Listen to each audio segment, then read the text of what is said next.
शुरुआत करेंगे एक बड़ी खबर से। देखिए, रांची से एक बड़ी खबर मिल रही है। डीजल से भरा हुआ टैंकर सड़क पर पलट गया और आपको देखिए बता दें कि बुंडू के रायसा मोड़ के पास टैंकर पलटने की खबर मिल रही है। हादसे के बाद टैंकर में आग लग गई। तो एक बहुत बड़ा हादसा, डीजल से भरा हुआ टैंकर सड़क पर पलट गया और इसके बाद टैंकर में आग लग गई। देखिए तस्वीरें आप देख सकते हैं टीवी स्क्रीन पर। ये एक्सक्लूसिव तस्वीरें आपको दिखा रहे हैं जिसमें डीजल से भरे हुए टैंकर में आग लगी और किस तरीके से देखिए ये जो पूरा टैंकर है धू धू करके जल गया और ये धुएं का गुब्बार उठता हुआ आप देख सकते हैं। हादसे के बाद ही भीषण आग लग गई। बुंडू के रायसा मोड़ के पास ये टैंकर पलटा है। ये बहुत बड़ा हादसा हो गया है। इसके बाद देखिए ये जो धुएं का काला गुब्बार है वो किस तरीके से उठता हुआ दिखाई दे रहा है। ये आग की लपटें देखिए किस तरीके से आसमान में उठती हुई दिखाई दे रही हैं। ये बहुत बड़ा हादसा है।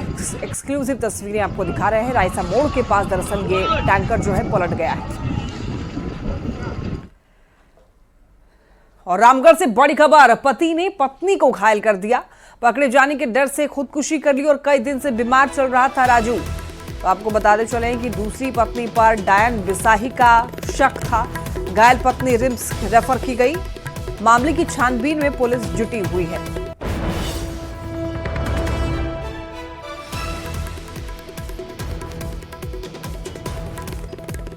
नामक व्यक्ति अपनी पत्नी को गड़ासी से मारा, जिसके कारण वो गंभीर रूप से जख्मी हो गए। और जब आसपास के लोग उनकी पत्नी को बचाने आए तब तक राजू अपने घर के कमरा में घुस करके भीतर से दरवाज़ा बंद कर लिया और अपने से फांसी लगा लिया, जिससे उसकी मृत्यु हो गई। हमेशा बोल रहा था कि हमको डान भूत लगा दिया है, वैसे किया है वैसे किया है।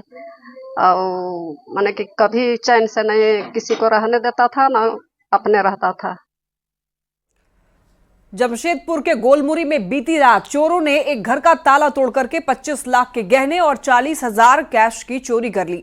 परिवार के लोग शादी समारोह में भाग लेने के लिए सिद्धगोड़ा सूर्य मंदिर गए हुए थे। घर की मालकिन ने यह बताया कि लौटने पर उनके घर के मेन गेट का ताला टूटा हुआ मिला, जिसके बाद घर में सभी अलमारी के ताले टूटे हुए मिले और देखिए सामान भी वहां पर बिखरे पड़े हुए दिखाई दिए। सीसीटीवी के जरिए पुलिस अब चोरों का पता लगाने में जुटी हुई है।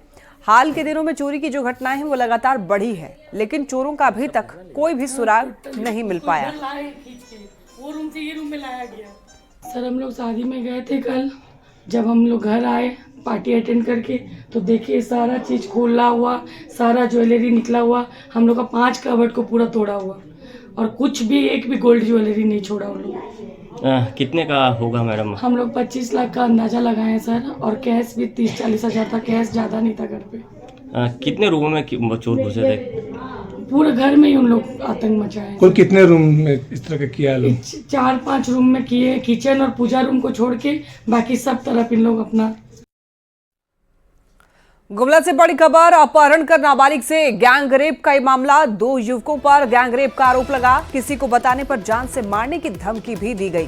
सरस्वती विसर्जन देखने के लिए गई थी नाबालिग। बीच रास्ते में आरोपियों ने अपहरण करके गैंग रेप किया। पीड़िता की शिकायत पर मामला दर्ज किया गया है और जांच पड़ताल में पुलिस जुटी हुई है। 2 युवकों पर गैंग रेप का आरोप लगा है और जान से मारने की धमकी भी दी गई आरोपियों की तरफ से। हालांकि मामला दर्ज कर लिया गया है और पुलिस जांच पड़ताल में जुट गई है। तो नाबालिग से गैंग रेप का ये मामला, सदर थाना क्षेत्र का ये मामला बताया जा रहा है। अब आपको गिरिडीह लेकर चलते हैं, जहां पर देखिए असुरड्डी गांव के जंगल में अवैध रूप से संचालित बैरल स्टोन और माइका खदानों पर वन विभाग और पुलिस की संयुक्त टीम ने छापेमारी की। गिरिडीह डीएफओ मनीष तिवारी के नेतृत्व में हुई इस कार्रवाई में 2 आरोपियों को गिरफ्तार किया गया, जबकि अन्य माफिया और मजदूर फरार हो गए। और उस घर से हमें करीब करीब 8 किलो का 9 पॉइंट समथिंग किलो का जो ये कीमती पत्थरें हैं वो मिली हैं। और जो 2 लोग वहाँ से अरेस्ट हुए हैं उन्होंने बहुत चीज़ें हमें बताई हैं कि कैसे ये पूरा कारोबार चल रहा था। और रांची से बड़ी खबर, हाईकोर्ट में नगर निकाय चुनाव पर सुनवाई। निर्वाचन आयोग ने कोर्ट को जानकारी दी। अपडेटेड वोटर लिस्ट मिलने की जानकारी। चुनाव प्रक्रिया की शुरुआत हुई। और आपको बताते चलें कि आयोग को एफिडेविट देने का निर्देश है। रांची से बड़ी खबर, हाईकोर्ट में नगर निकाय चुनाव पर सुनवाई और निर्वाचन आयोग ने कोर्ट को जानकारी दी। अपडेटेड वोटर लिस्ट मिलने की जानकारी दी गई कोर्ट को। चुनाव प्रक्रिया की शुरुआत हुई है, आयोग का कहना है। और देखिए, आयोग को एफिडेविट देने का निर्देश है, तो ये बड़ी खबर आप तक पहुंचा रहे हैं। हाईकोर्ट में नगर निकाय चुनाव पर सुनवाई हुई। निर्वाचन आयोग ने कोर्ट को जानकारी दी है और अपडेटेड वोटर लिस्ट मिलने की जानकारी दरअसल हाईकोर्ट को दी गई है आयोग की तरफ से। बताते चलें आपको, चुनाव प्रक्रिया की शुरुआत हो गई है। ज्यादा जानकारी देंगे न्यूज 18 संवाददाता संजय कुमार सिन्हा। संजय, देखिए, हाईकोर्ट में नगर निकाय चुनाव पर सुनवाई हुई, पूरी जानकारी दीजिए। देखिए, आज जब झारखंड हाईकोर्ट में सुनवाई हुई तो सुनवाई के दौरान जो है, क्योंकि केंद्रीय चुनाव आयोग ने साफ कोर्ट को जानकारी पहले पूर्व में दी थी कि जो झारखंड विधानसभा चुनाव हुआ था उस दौरान जो अपडेटेड वोटर लिस्ट है उसके आधार पर निकाय चुनाव कराया जा सकता है। और उसकी जो है उसमें केंद्रीय चुनाव आयोग की ओर से एक जो है एफिडेविट कोर्ट को दिया गया था, लेकिन राज्य निर्वाचन आयोग ने क्या कि ऐसा कोई अपडेटेड वोटर लिस्ट उन्हें नहीं मिला है। तो आज वो अपडेटेड वोटर लिस्ट की कॉपी जो है वो केंद्रीय चुनाव आयोग की ओर से दे दी गई है और राज्य निर्वाचन आयोग ने ये मान लिया है कि अब उनके पास अपडेटेड वोटर लिस्ट है। इस पर राज्य निर्वाचन आयोग ने कहा है कि अब जो है सरकार जो है अब निकाय चुनाव कराने की प्रक्रिया में आगे बढ़ सकती है। यानी जो अब तक मामला फंसा हुआ था कि अपडेटेड वोटर लिस्ट राज्य निर्वाचन आयोग को नहीं मिलने की बात कही जा रही थी, अब वो अपडेटेड वोटर लिस्ट जो है वो राज्य सरकार के जो राज्य निर्वाचन आयोग के पास मिल गया है। अब ये प्रक्रिया जो है निकाय चुनाव की, अब इसको लेकर जल्द आप सुनेंगे कि अब ये प्रक्रिया आगे बढ़ गई है। कोर्ट को इसकी जानकारी भी दे दी गई है। जी, बहुत धन्यवाद आपका इन तमाम जानकारियों के लिए संजय। नगर निकाय चुनाव को लेकर जारी ट्रिपल टेस्ट को लेकर बोकारो में सवाल उठ रहे हैं। चास नगर निगम क्षेत्र के 35 वार्ड में ट्रिपल टेस्ट कराया गया है। अधिकारी off the record triple test पूरी होने की बात कह रहे हैं, लेकिन हकीकत कुछ और दिख रही है। आम जनता हो या फिर राजनेता, सभी ने ट्रिपल टेस्ट कराए जाने के दावे को खारिज कर दिया है। आरोप है कि कुछ खास लोगों का ही ट्रिपल टेस्ट कराया गया है और आम जनता के घरों तक कोई नहीं पहुंचा है। कांग्रेस और सीपीआई-एमएल के नेताओं ने ट्रिपल टेस्ट को खानापूर्ति करार दिया है और सरकार को बदनाम करने का आरोप अधिकारियों पर लगाया है। मेरे घर में नहीं, अगल बगल कहीं नहीं। क्या मानते हैं? मानते हैं कागज खानापूर्ति किया गया, लोग नगर निगम खानापूर्ति किया है। हो सकता है तारानगर 28 नंबर वार्ड में कुछ तारानगर क्षेत्र में हल्का 10-5 घर हुआ होगा, मगर हमको नहीं लग रहा है रोड साइड में या अगल बगल कहीं हमको पता नहीं चला कोई सर्वे टीम आया है। जानने वाले लोग हर वार्ड में हैं, किसी वार्ड में किसी व्यक्ति के यहाँ कोई भी व्यक्ति जांच करने नहीं गया। कार्रवाई होनी चाहिए। बिल्कुल, ऐसे अधिकारी जो सरकार को बदनाम करने का काम कर रहे हैं इन पर कार्रवाई होनी चाहिए। ना ही हमारे घर कोई जांच करने है, तो जब मेरे जैसे व्यक्ति घर में जांच करें तो आम जनता के घर में कितना जांच हुआ होगा, ये तो समझने की बात है, सोचने की बात है। गोलमाल है, बिल्कुल प्योर गोलमाल है। बैठे बैठे इसको खाली ये कर दिया गया है। ये लोग एक मोनोपोली बना लिया है कि इसको इस तरह से कर देना है, उसको उस तरह से कर देना है। माने जैसे तैसे करके सरकार का एक कोरम पूरा करने का ये लोग प्रयास किया गया है। और देखिए, महाकुंभ जाने वाले तीर्थ यात्रियों के लिए एक बड़ी खुशखबरी है। रांची से प्रयागराज के लिए महाकुंभ को लेकर सीधी फ्लाइट सर्विस शुरू होने जा रही है। इंडिगो ने महाकुंभ स्पेशल फ्लाइट सर्विस को लेकर के डीजीसीए के पास प्रस्ताव भेजा है, जिसकी अनुमति जल्द मिलने की संभावना है।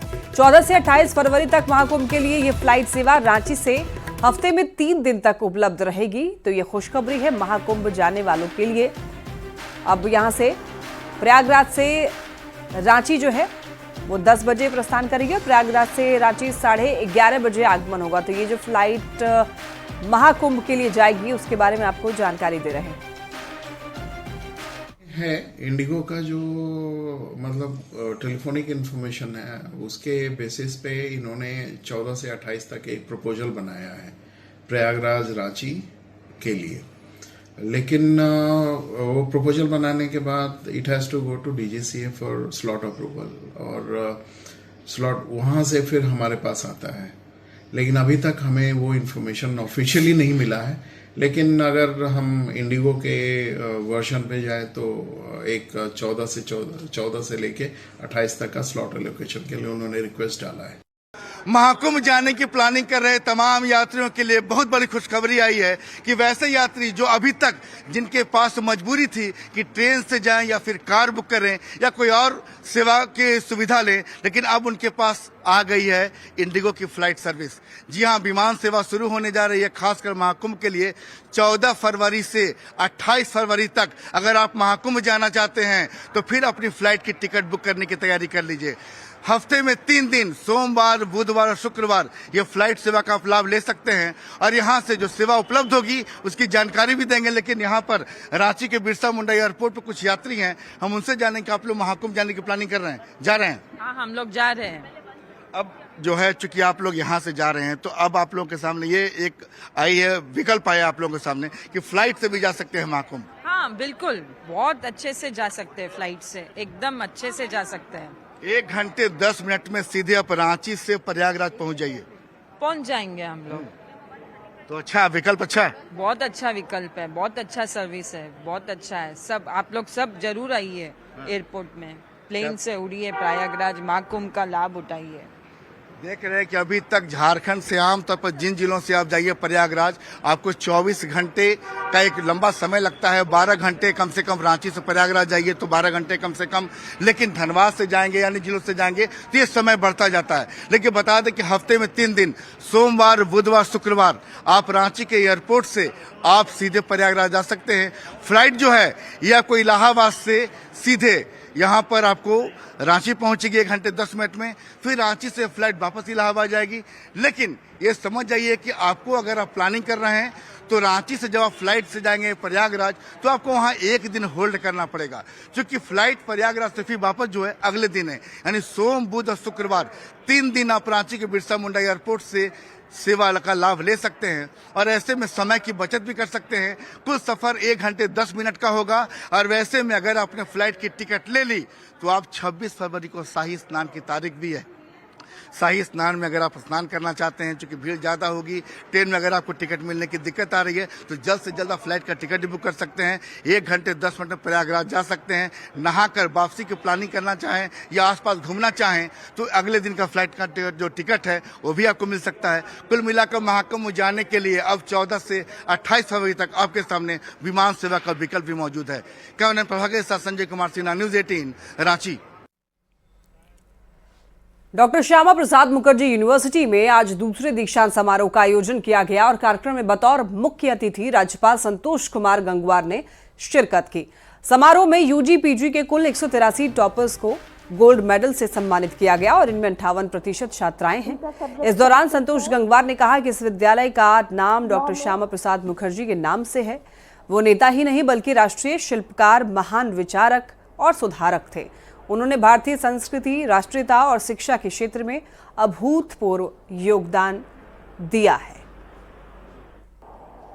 इस विश्वविद्यालय का उद्देश्य केवल एकेडमिक ज्ञान प्राप्त करना नहीं, बल्कि विद्यार्थियों को समाज के प्रति जागरूक, उत्तरदायी और सशक्त नागरिक बनाना भी है। राष्ट्र निर्माण की दिशा में इसकी प्रतिबद्धता अत्यंत महत्वपूर्ण है। सोचे नहीं थे कि नंबर 1 टॉप रैंक 1 आएगा। ऐसा लगता था कि हाँ ठीक है, दे रहे एग्जाम, क्योंकि डिग्री चाहिए था उस समय, बट पता नहीं था कि मेहनत करते करते रैंक 1 आ जाएगा। इतने सारे लोग में अराउंड हमारे बैच में 100 लोग होंगे, उसमें से नंबर 1 होना इज लाइक बहुत बहुत अच्छा महसूस हो रहा है और सबसे ज्यादा मेरे पेरेंट्स को प्राउड फील हो रहा है। मुझे मास्टर ऑफ कॉमर्स में आज गोल्ड मेडल मिला है, जो कि बहुत अचीवमेंट का बात है। बहुत खुश हूँ मैं आज, और इसका श्रेय मैं अपने पेरेंट्स को और अपने फ्रेंड्स फैमिली को देना चाहूंगी। रांची से बड़ी खबर, मैट्रिक और इंटर परीक्षा का सस्पेंस अब खत्म हो गया। तय समय पर 11 फरवरी से 3 मार्च तक परीक्षा होगी। जैक अध्यक्ष ने पदभार ग्रहण करने के साथ ही निर्देश दिए और आज से जारी होगा मैट्रिक इंटर का प्रवेश पत्र। तो मैट्रिक और इंटर के लगभग 8,20,000 से अधिक परीक्षार्थियों का एडमिट कार्ड जारी करने की जो प्रक्रिया है वो शुरू होगी और मैट्रिक की परीक्षा में 4,11,536 और इंटर की परीक्षा में 3,31,606 विद्यार्थियों को शामिल होना है। तो आज से प्रवेश पत्र जारी होगा। ये बड़ी खबर और एक बड़ा अपडेट अब तक पहुंचा रहे हैं नटवा हांसदा, जेएसी के अध्यक्ष बने हैं। इन्होंने निर्देश दिए हैं। बीजेपी ने मुख्यमंत्री हेमंत सोरेन से जेपीएससी अध्यक्ष नियुक्त करने की मांग की। प्रवक्ता प्रतुल शाहदेव ने कहा कि पिछले 6 महीने से जेपीएससी अध्यक्ष का पद खाली है, सबसे पहले जेपीएससी अध्यक्ष के रिक्त पद पर नियुक्ति हो। हुकूमत की सरकार है, इतना बड़ा जनादेश मिला है, फिर भी ये निर्णय लेने में क्यों भागती है? क्या ये नौकरियां नहीं देना चाहती? क्या ये छात्रों के भविष्य के साथ खिलवाड़ करी? अब देखिए जैक का एग्जामिनेशन 10th और 12th का जो डेट बढ़ने वाला था, अंतिम तिथि पे जैक के अध्यक्ष की नियुक्ति हुई। जेपीएससी के अध्यक्ष का पद तो 6 महीने से खाली है। उस समय आचार संहिता भी नहीं लगा था, चुनाव भी नहीं हुआ था। अब तो चुनाव भी हो गया, सरकार भी आ गई, फिर भी जेपीएससी के अध्यक्ष की नियुक्ति नहीं हो रही है। और जिन छात्रों का उम्र निकला जा रहा है परीक्षा विलंब से होने के कारण, उनका भविष्य दांव पर लगा है, उसके लिए कौन जिम्मेवार है? तो ये सरकार जिस तरीके से चल रही है, मुझे नहीं लगता कि इसे छात्रों या जो अभ्यर्थी हैं उसके भविष्य के बारे में कोई भी चिंता नहीं है। मुख्यमंत्री जी से हमारी मांग रहेगी कि अविलंब जेपीएससी के अध्यक्ष की नियुक्ति करें, केवल चुनावी भाषण में बड़ी बड़ी बातें ना करें कि हम इतने नौकरियां देने जा रहे हैं। साहब, इसके लिए आपको कर्म भी करना पड़ेगा, अध्यक्ष की नियुक्ति हो। झारखंड विधानसभा के बजट सत्र में सरकार नए वित्तीय वर्ष का बजट पेश करेगी। पूर्व वित्त मंत्री और कांग्रेस विधायक डॉक्टर रामेश्वर उरांव ने सरकार को शिक्षा, स्वास्थ्य और जन कल्याणकारी योजना को प्राथमिकता देने की सलाह दी है। उन्होंने कहा है कि मैया सम्मान, अबुआ आवास जैसी योजना को प्राथमिकता देनी चाहिए। साथ ही शिक्षा और स्वास्थ्य पर भी सरकार को ध्यान देना चाहिए, तभी राज्य और देश का विकास होगा।